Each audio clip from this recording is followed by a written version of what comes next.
Welcome back. This video will show you how to set up a new rubric manually.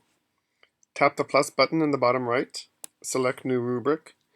Keep in mind that you can import a rubric from an Excel or spreadsheet, and there's a separate video for that, which is, I would say, a bit faster.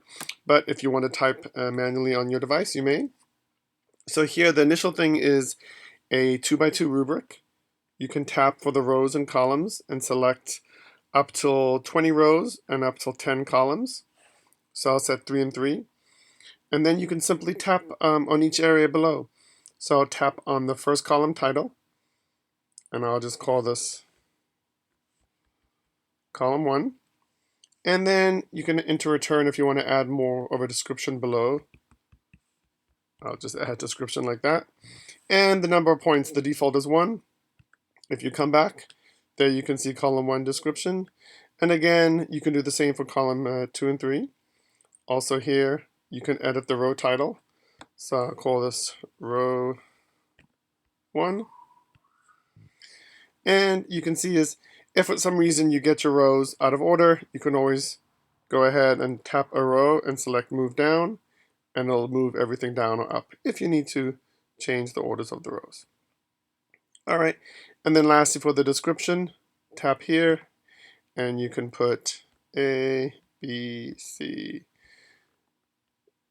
and you'll have your description there. So it might take a bit of time, but you can easily add all your cells. If you do want to use comments, you have some positive quick comments and needs improvement comments. Anything you add here, you'll be able to easily be accessible from a list when you grade rubrics, so you can add comments quickly. So if there's reusable comments that you might see that's common to many students or many rubrics, you can go and add that there to save your time later. And if you look at the grading rubric video, you'll see how to use that. Lastly, at the top, if you don't use comments, you can turn that switch off and the comments will be removed. If you prefer to have your columns in the order of the highest points on the left and the least on the right, when you set up the rubric, it still needs to be low to high, as you can see here. But if you enable that the switch for reverse column order, on the main page when the rubric's displayed, it'll be in reverse there. And lastly, if for some reason you would like some rows to count more than others, you can enable row weighting.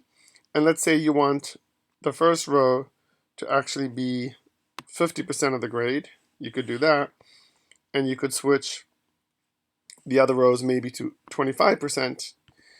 You can actually have a rubric that is weighted differently by different rows. Just make sure it adds up to 100%, otherwise your grading will be a little bit funny. All right.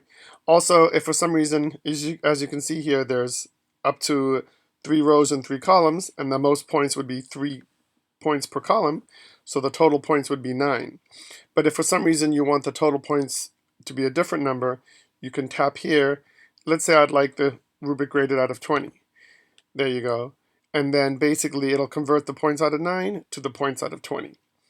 And if I come back here, you'll see here's the rubric. Not too much was added there in terms of the details, but you have an easy way to add your rubric there. All right, I hope you find that useful. Thank you.